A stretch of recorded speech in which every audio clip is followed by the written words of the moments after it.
2024 లేదా 25లో డిగ్రీ లేదా బీటెక్ చదివారా? సాఫ్ట్‌వేర్ జాబ్ కోసం ఎదురు చూస్తున్నారా? అయితే కోడ్ జ్ఞాన్ 100 డేస్ కోర్సులో చేరండి. జాబ్ సాధించండి.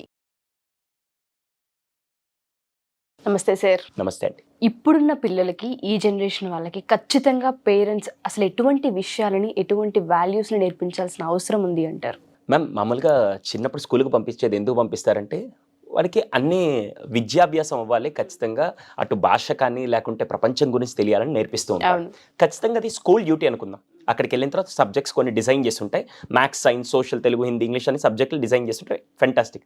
కానీ అది స్కూల్లో నేర్చుకునేది ప్రపంచ జ్ఞానం కోసం, లేకుంటే ఇంకేదైనా ఇతర విషయాల కోసం తను నాలెడ్జ్ పెంచుకుంటాడు. కానీ అంతకంటే ముఖ్యంగా పిల్లలు ఇంట్లో తల్లిదండ్రులు తీసుకోవాల్సిన బాధ్యతలో నేను ఒక ముఖ్యమైన విషయం చెప్తాను. అదేంటంటే, ఒక 5 విలువల్ని మాత్రం ఖచ్చితంగా పిల్లలకి చిన్నప్పటి నుంచి నేర్పించండి. అది వాళ్ళు స్కూల్కి వెళ్ళేటప్పుడు కానీ, స్కూల్కి ముందు నుంచి కానీ వాళ్ళకి అది యాక్టివిటీ నేర్పిస్తూ, ఒకవేళ స్కూల్కి వెళ్ళాక దీని మీద మేజర్గా మీరు ఫోకస్ చేస్తే పిల్లలు చదువుకొని వాళ్ళకి మంచి విద్యను నేర్చుకొని వస్తారు. ఇటుపక్క విలువలు నేర్చుకొని ఒక గొప్ప వ్యక్తిత్వంతో ఎదగాలంటే ఈ 5 విలువలు మాత్రం మ్యాండేటరీగా నేర్పించండి. ఈ 5 విషయాలు విలువలు ఎందుకు చెప్తానంటే, ఇలా చేయడం వల్ల వాళ్ళ ఆలోచన విధానం గొప్పగా మారుతుంది. దాన్ని నేను ఒక పదంతో డిఫైన్ చేస్తాను. Great values. గ్రేట్ పిల్లలకి ఈ 5 గొప్ప విషయాల్ని, గ్రేట్ అంటే గొప్ప, ఈ 5 గొప్ప విషయాల్ని పిల్లలకు కనుక అలవాటు చేస్తే వాళ్ళ వ్యక్తిత్వం చాలా గొప్పగా ఎదుగుతుంది. ఫస్ట్ పాయింట్ ఏంటంటే, జీ స్టాండ్స్ ఫర్ GREAT. దీంట్లో first G stands for great. Okay. G stands for గ్రేట్లో ఫస్ట్ జీ ఏంటంటే గివింగ్ అని. గివింగ్ అంటే ఇవ్వడం. మన వాళ్ళు ఈ మధ్యలో పేరెంట్స్ ఎలా తయారంటే, అరే నీకు ఒక యాపిల్ కోసి పెడతా, నువ్వే తిను, పక్కోడికి బాకు, ఇది నీకే. ఇంతకు ముందు రోజుల్లో మీకు గుర్తుందా లేదా మ్యామ్, చిన్నప్పుడు ఏదన్నా ఇంట్లో పెద్దవాళ్ళు ఉంటే ఫస్ట్ ముద్ద కలిపి పక్కన పిల్లలు ఎవరంటే వాళ్ళకి పెట్టి, లేకుంటే వీళ్ళైనా పండగలకో పబ్బాలకో కూడా మనం ఏం చేసేవాళ్ళంటే పైన ఏదన్నా పక్షికి పెట్టో లేకుంటే ఆవుకి పెట్టి తర్వాత మనం భోజనం చేసేవాళ్ళం. లేదా ఇంట్లో అమ్మమ్మ తాతయ్యలు ఉంటే వెళ్ళి, అరే అమ్మమ్మ తింటుందా లేదా అడిగిరాపో, లేకుంటే వాళ్ళకి ఏదైనా కావాలని చూసిరాపో అని చెప్పి ఆ బాండింగ్ నేచర్ గివింగ్తో ఏర్పడేది. గివింగ్ అనే నేచర్ ఎప్పుడైతే ఇస్తుంటారో పిల్లలు కొత్తగా షేర్ చేయాలా, ఇవ్వాలా. ప్రపంచంలో గొప్ప ఫార్ములా ఏంటంటే, మీరు ప్రపంచానికి ఏది ఇస్తే అదే తిరిగి మీ దగ్గరికి వస్తుంది. ఇది 200%. అది మంచి అయినా చెడైనా. కానీ ఈ రోజు నుంచి గివింగ్ అనగానే సార్ మా పిల్లలు ఆస్తంతా రాసి ఇవ్వాలంటే కాదు. ఇవ్వాల్సింది ఏంటంటే, వాళ్ళ దగ్గర ఉండే ₹1 10 పైస్ అనేది, లేకుంటే వాళ్ళ దగ్గర ఉండే ఒక యాపిల్లో ఒక పీస్ అనేది ఎలా షేరింగ్ అనే గివింగ్ నేచర్ని వాళ్ళు ఎలా డెవలప్ చేయాలి. అది ఎప్పుడైతే చేస్తామో వాళ్ళు ఏంటంటే పక్కన పీపుల్కి వాల్యూ ఇవ్వడం నేర్చుకుంటారు. అంతేగాని ఈ సెల్ఫిష్ వరల్డ్లో నేను ఇలాగే ఉండాలి, నేను ఇలాగే నీది నీకే నాది నాకే అనే స్టేజ్లోకి వెళ్తే మాత్రం కొంతకాలం అయిన తర్వాత మీకు కూడా ఇది షేర్ చేసుకోరు. అది ఇన్ఫర్మేషన్ అయినా సరే, రేపటి రోజున పెళ్ళైన తర్వాత మీకు కూడా ఏం షేర్ చేసుకోలేని స్టేజ్కి వెళ్ళిపోతారు. సో ఫస్ట్ గివింగ్ అనే నేచర్, ఇది చాలా చాలా ఇంపార్టెంట్. మ్యామ్, గివింగ్ నన్ను ఇన్స్పైర్ చేసిన ఒక ఇన్సిడెంట్ ఉంది. మామూలుగా అబ్రాడ్లో ఒక 70+ ఇయర్స్ లేడీ కార్ డ్రైవ్ చేసుకుని వెళ్తున్నారు. రాత్రి 12 గంటలు ఆ టైంలో తను వేరే సిటీ నుంచి వేరే సిటీకి వెళ్తున్నారు. ఈ టైంలో జోరున భయంకరంగా వర్షం పడుతుంది. ఆ వర్షంలో అర్ధరాత్రి 11 గంటల టైంలో ఆవిడ కార్ టైర్ ఫ్లాట్ అయింది. తను వెంటనే ఇంకేం చేయాలని చెప్పి సైడ్ ఆపి వెయిట్ చేస్తున్నారు. అర్ధరాత్రి హైవే, వాన పడుతుంది, ఎవ్వరు హెల్ప్ చేయడానికి కూడా లేరు. తన కారులో అలాగే ఆగిపోయింది. ఎవరన్నా వచ్చి హెల్ప్ చేస్తే బాగుండని చెప్పి అందరిని ఎదురు చూస్తుంది. బట్ కార్లు నాన్ స్టాప్ కాకుండా వెళ్ళిపోతున్నాయి. ఇంతలో దూరంగా ఎక్కడో ఒక మెకానిక్ షాప్లో ఉండే పర్సను రాత్రి 11 దాకా వర్క్ చేసుకొని ఇంటికి అలాగే వెళ్తున్నాడు. వాన పడుతుంది, అదే దారిలో వెళ్తున్నాడు, బాగా తడుస్తూనే వెళ్తున్నాడు. వెళ్తున్నప్పుడు ఈవిడ కార్ అక్కడ కనపడింది. కార్ అక్కడ కనపడంగానే ఈవిడేదో నిజంగా హెల్ప్లో ఉంది, ఎందుకంటే కార్ టైర్ ఫ్లాట్ అయింది కనపడుతుంది, ఈవిడేదో హెల్ప్లో ఉన్నారని చెప్పి డోర్ దగ్గరికి వచ్చి విండో ఇలా కొట్టారు. అర్ధరాత్రి 11 గంటలకు వాన పడుతున్న హైవే ఆ టైంలో ఎవరన్నా తెలుపు కొడితే మనం విండో ఓపెన్ చేస్తాం. ఈవిడకి అసలే భయం వేసి లాక్ వేసింది కంప్లీట్గా. ఆయన అర్థం చేసుకొని, పాపం ముసలావిడ అర్థం చేసుకొని మోగ సైగలతో, మీరు డిక్కీ ఓపెన్ చేయండి, నేను కార్ టైర్ మారుస్తాను. సరే, ఆ పర్సన్ మీద నమ్మకంతో ఈవిడ గ్లాస్ డోర్స్ ఓపెన్ చేయకుండా డిక్కీ ఓపెన్ చేసింది. ఆయన వెంటనే డిక్కీ ఓపెన్ చేసి ఆ వానలోనే స్టెప్నీ టైర్ ఒకటి తీసుకొని మొత్తం అదంతా మార్చేసి టైర్ తీసి లోపల పెట్టేసి ఈ కొత్త టైర్ వేసి మళ్ళీ వచ్చి గ్లాస్ డోర్ నాక్ చేశాడు. పనంతా అయిపోయిందని చెప్పడం గ్లాస్ డోర్ నాక్ చేశాడు. ఇప్పుడు ఆయన మీద నమ్మకంతో డోర్ ఓపెన్ చేసి బయటకు వచ్చింది. అప్పుడు కొద్దిగా వాన తగ్గింది. వెంటనే థ్యాంక్ యూ సో మచ్ అండి, ఈ హైవేలో ఇప్పుడు నా పరిస్థితి ఎక్కడ ఆగిపోయేది, కానీ మీరు హెల్ప్ చేశారు, థ్యాంక్ యూ సో మచ్ అని చెప్పి అన్నీ చెప్పిన తర్వాత ఓకే అండి పర్లేదు మీరు వెళ్ళండి అంటే, ఆవిడ ఇంకా హెల్ప్ చేశారు కదని ఆ కృతజ్ఞతతో పర్స్లో నుంచి డబ్బులు ఇద్దామని చెప్పి, అక్కడ డాలర్స్ కదా, ఒక $500 ఇద్దామని చెప్పి ఇలా ఇస్తూ ఉంటే, నో నేను డబ్బు కోసం చేయలేదండి, మీరు జస్ట్ రాత్రి ఇక్కడ ఆగిపోతారు, ఒక ఓల్డ్ లేడీకి హెల్ప్ చేసిన, ఒక మంచితనంతో హెల్ప్ చేసిన డబ్బు కోసం అంటే, లేదండి నేను ఇప్పుడు మీ చేత ఏమి ఇవ్వకుండా ఉంటే నాకు ఆ సాటిస్ఫాక్షన్ ఉంది, దయచేసి ఈ మనీ తీసుకోండి, జస్ట్ అవుట్ ఆఫ్ రెస్పెక్ట్ నేను ఇస్తున్నాను మీరు చేసిన వర్క్ అంటే, లేదండి నేను డబ్బు కోసం పని చేయలేదు, ఇప్పుడు కనుక ఇది తీసుకుంటే నేను చేసిన మంచికి నాకు వాల్యూ ఉండదు, దయచేసి వద్దని. ఎంత చెప్పినా ఆయన వినట్లేదు, ఈవిడ ఆగట్లేదు. వెంటనే ఆయన ఏం చెప్పాడంటే, ఇంక మీరు యాక్సెప్ట్ చేయలేకపోతున్నారు కాబట్టి ఒక పని చేయండి మేడం, నాకైతే డబ్బు అవసరమే, కానీ ఈ పనికి నేను డబ్బు తీసుకోలేను. ఒకవేళ నిజంగా మీరు మీ ముందు ఒకవేళ ఎక్కడైనా ఎవరైనా డబ్బుకు అవసరం అనిపిస్తే ఈ డబ్బులు వాళ్ళకి ఇవ్వండి, అది నాకు చాలా హ్యాపీ అని చెప్పేసి వెళ్ళిపోయాడు. వెళ్తూ ఉంటే, సారీ ఒక చిన్న విషయం, మే నో యువర్ నేమ్ అన్నాడు.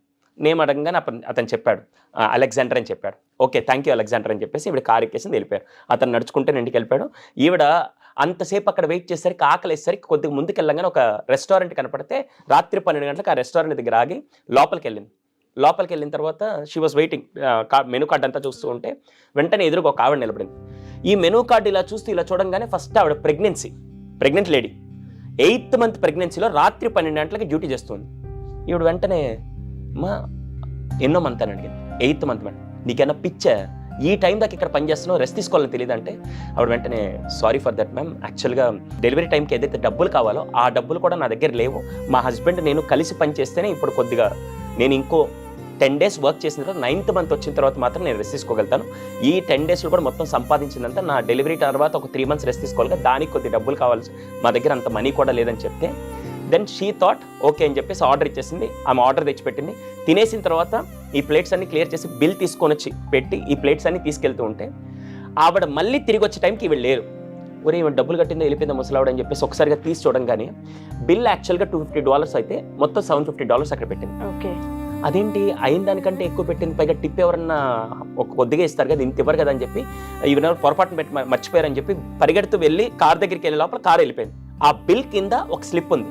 ఆ స్లిప్లో ఏ రాసిందంటే, ఈ $500 నేను ఇచ్చింది కాదు, నేను వస్తున్నప్పుడు దారిలో నాకు ఒక సహాయం చేశారు, ఆ సహాయం చేసిన వ్యక్తి ఏం చేశారంటే, నాకు ఈ మనీ వద్దు, నిజంగా మీకు ఎవరైతే ఈ మనీ అవసరం ఉందని తెలిస్తే వాళ్ళకి ఇవ్వండి అని చెప్తే, వెంటనే నాకు తెలిసి ఈ ప్రపంచంలో నీకంటే ఈ డబ్బులు ఇంకెవరికి అవసరం లేదు, అందుకని నువ్వు తీసుకో అని చెప్పి టిప్ కింద ఇస్తే, ఆవిడ చాలా ఎగ్జైట్మెంట్లో 1:30కి డ్యూటీ అయిపోగానే హడావిడిగా నేరుగా ఇంటికి వెళ్ళి కాలింగ్ బెల్ కొట్టగానే వాళ్ళ ఆయన ఎదురు రాగానే ఒక్కసారిగా హక్ చేసుకొని, ఏమండి ఇంకా నేను ఒక్కసారిగా ఈ 10 రోజులు వెళ్ళకుండానే నాకు కావాల్సిన టిప్ వచ్చేసింది, మేబీ 10 రోజులు పనిచేసిన తర్వాత మేము హ్యాపీగా రిలాక్స్ అవ్వచ్చు, మనకు కావాల్సిన దానికంటే ఎక్కువ మనీ వచ్చిందని చెప్పి ఒక్కసారిగా హక్ చేసుకొని, seriously I'm so happy, thank you so much Alexander అని చెప్పి ఒకసారి హక్ చేసుకుంది. వాళ్ళ హస్బెండే కదా ఆ హెల్ప్ చేసింది, ఆ మనీ తిరిగి మళ్ళీ వాళ్ళ దగ్గరికి వచ్చింది. ఈ ప్రపంచంలో మీరే తిరిగిస్తే ఏదిస్తే అదే తిరిగి వస్తుంది, 200% అని డౌట్ లేదు. ఇది కలియుగం అండి. ఇంతకు ముందులాగా దేవుడు అన్నీ రాసి పెట్టుకొని ఇది వచ్చే యుగంలో చూద్దాం, వచ్చే జన్మలో చూద్దాం, అలాంటివి ఏమీ లేవు. ఇప్పుడు మీరు ఏం చేస్తారు అదే మీకు వస్తుంది. పిల్లలకు కూడా మీరు గివింగ్ అనే నేచర్ని, షేరింగ్ అనే నేచర్ని ఎంత అద్భుతంగా డెవలప్ చేస్తే అది వాళ్ళకి అంత బాగా వస్తుంది. అన్నిటికంటే ముఖ్యంగా సెకండ్ది రీడింగ్ బుక్స్. ఎప్పుడైతే పిల్లలకి ఒక కొత్త బుక్ ఇచ్చో లేకపోతే ఒక బుక్ చదవమన్నప్పుడు, మ్యామ్ ఒక వ్యక్తి తన ఆటోబయోగ్రఫీ బుక్ రాస్తున్నాడు, ఒక సక్సెస్ స్టోరీ బుక్ రాస్తున్నాడు అంటే, తను 20 సంవత్సరాలు తన లైఫ్లో జరిగిన లెర్నింగ్ అంతా ఒక బుక్లో రాసి 200 పేజీల్లో మనం దాన్ని ఒక 20 రోజుల్లో చదివామనుకోండి, మనకి ఎంత జ్ఞానం వస్తుందంటే 20 సంవత్సరాల జ్ఞానం మనకి 20 రోజుల్లో వస్తుంది. అలా ఒక 10 పుస్తకాలు చదివితే 10 × 20 సంవత్సరాలు, 200 సంవత్సరాలు ఒక వ్యక్తి యొక్క అనుభవాన్ని మనం కరెక్ట్గా ఒక 2 ఏళ్ళలో నేర్చుకోగలుగుతున్నాం అంటే ఎంత గొప్ప విషయం. పిల్లలకి ఫస్ట్ నుంచి రీడింగ్ బుక్స్ అనే హ్యాబిట్. ఇప్పుడేమవుతుంది తెలుసా, అన్ని గూగుల్లోకి వెళ్తుంటే గూగుల్లో వచ్చేదాన్ని ఇన్ఫర్మేషన్ అంటారు, పుస్తకాల్లో చదివి నేర్చుకునే దాన్ని నాలెడ్జ్ అంటారు. ఇన్ఫర్మేషన్ కావాలి, నాలెడ్జ్ కావాలి. ఏదైనా అప్లై చేయాలంటే మనకి ఇన్ఫర్మేషన్ సరిపోదు, నాలెడ్జ్, దాన్ని ఎలా అప్లై చేయాలో కూడా తెలిసి ఉండాలి. సో సెకండ్ది రీడింగ్ బుక్స్. థర్డ్ది అన్నిటికంటే ముఖ్యమైన పాయింట్, పిల్లలకి ఫస్ట్ ఈ మధ్యలో వాడు ఫేస్బుక్లోకి వెళ్ళి 100 మందికి షేర్ చేసుకుంటున్నాడు, వాట్సాప్లోకి వెళ్ళి స్టేటస్లో పెట్టి షేర్ చేసుకుంటున్నాడు, కానీ ఎక్స్ప్రెస్ చేయడం అనేది అసలు రోజున గ్యాడ్జెట్స్కి ఇచ్చే ఇంపార్టెన్స్ ఒక వ్యక్తికి కలిసినప్పుడు అతనికి ఎక్స్ప్రెస్ చేయాలి. అది పేరెంట్స్ అవ్వచ్చు, ఫ్రెండ్స్ అవ్వచ్చు, టీచర్ అవ్వచ్చు, తన సిబ్లింగ్స్ అవ్వచ్చు, ఎవరికి కూడా ఎక్స్ప్రెస్ చేసే నేచర్ అదొక డెవలప్మెంట్, అసలు హ్యాబిటే లేదు అసలు. ఈ 5 హ్యాబిట్స్లో థర్డ్ది మోస్ట్ ఇంపార్టెంట్ అంటే ఎక్స్ప్రెస్ చేయడం. చిన్నప్పుడు చూడండి, ఎల్కేజీ యూకేజీలో ఉన్నప్పుడు మాత్రం అన్నీ వచ్చి ఎక్స్ప్రెస్ చేసేవాడు. కొద్దిగా పెద్దవగానే అసలు ఇంట్లో వాళ్ళకి అన్నీ హైడ్ చేసి అన్నీ ఎక్స్ప్రెస్ చేయడం ఆపేస్తున్నాడు. ఫస్ట్ చేయాల్సింది, తనకి బాధ కలిగినా, తనకి హ్యాపీగా ఉన్నా, తనకి సాడ్గా ఉన్నా, తనకి యాంగర్గా ఉన్నా, ఏదొచ్చినా ఫస్ట్ ఇలా ఎక్స్ప్రెస్ చేయాలి. అవతల వాళ్ళకి ఎక్స్ప్రెస్ చేయడంలో half of the problem solve అవుతాయి. మీరు ఎప్పుడైనా చూసారా ma'am?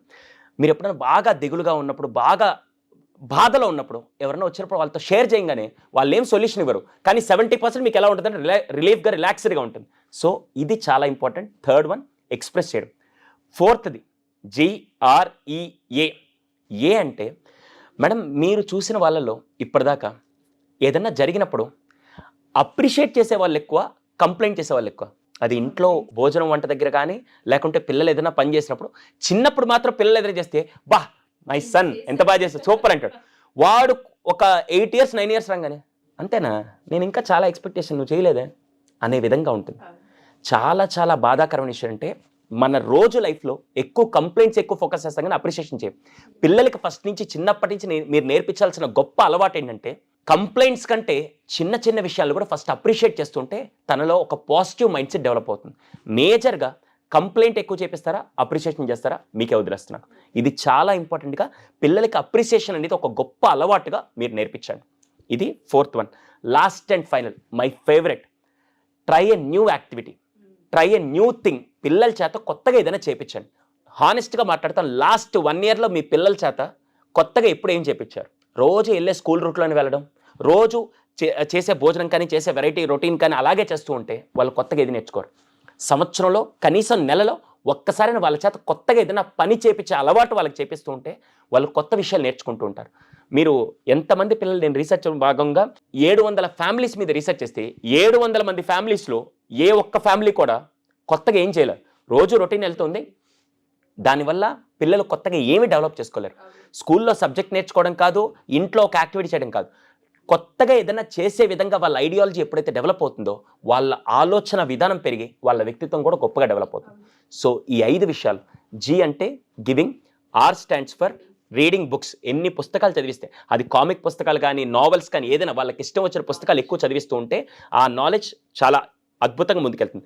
E stands for express, A stands for appreciation, T stands for try new. ఈ 5 లక్షణాలని, 5 అలవాట్లని గొప్పగా వాళ్ళలో కనుక తీసుకురాగలిగితే వాళ్ళ ఆలోచన విధానం, వాళ్ళ వ్యక్తిత్వం చాలా గొప్పగా ఎదుగుతుందండి. ఇది పేరెంట్స్కి ఒక గొప్ప రెస్పాన్సిబిలిటీతో కూడిన బాధ్యత. అంతే. పేరెంట్స్ కూడా ఆ స్పేస్ తీసుకోగలగాలి పిల్లల దగ్గర. మేము స్కూల్లో జాయిన్ చేసాం, ట్యూషన్స్కి పంపిస్తున్నాం, ఫీజుల కోసం వెంపర్లాడుతున్నాం, కష్టపడుతున్నాం మాట్లాడుతూ ఉంటారు. కానీ ఎంత టైం ఇచ్చాం, ఏం వాల్యూస్ నేర్పిస్తున్నాం అన్నది ఈ మధ్య కాలంలో ఈ జనరేషన్ పిల్లలకైతే ఆ క్వాలిటీ ఆఫ్ టైం లేనే లేదు పేరెంట్స్. మీకు ఒక జనరల్ క్యాలిక్యులేషన్ చెప్తాను మ్యామ్. 50% స్కూల్ నేర్పించే కంటెంట్ ఆ అబ్బాయికి భవిష్యత్తుకు ఉపయోగపడుతుంది.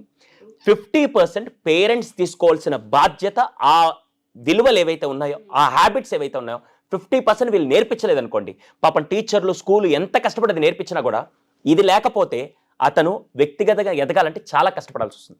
అందుకని 50% బాధ్యత, స్కూల్కి నేను ఫీజు పే చేస్తున్నాను అంతా వాళ్ళు చూసుకుంటారు, నేను కేవలం సంపాదించడానికి అలా ఆలోచనలు ఆగిపోయారంటే మాత్రం మీ పిల్లలకి సంథింగ్ మిస్ అయ్యే ఎడ్యుకేషన్ మీరు ఇస్తున్నట్టు. ఖచ్చితంగా 50% రోల్ పేరెంట్స్ ఎప్పటికీ. దానికి కావాలంటే టీచర్ సపోర్ట్ తీసుకోండి, సొసైటీ సపోర్ట్ తీసుకోండి, ఇటువంటి వీడియో సపోర్ట్ ఏదైనా తీసుకోండి, కానీ 50% మీ బాధ్యత మాత్రం మీరు నెరవేర్చకుండా, నేను చాలా బిజీ అండి, మేమిద్దరం వర్క్ చేస్తున్నాం అనే ఎక్స్క్యూజెస్ చెప్పుకొని మీరు ఇప్పుడు మిస్ చేస్తే మాత్రం లాంగ్ టర్మ్లో మళ్ళీ అది ఎఫెక్ట్ అయ్యేది మాత్రం మన మీద. Thank you sir, thank you so much. Thank you.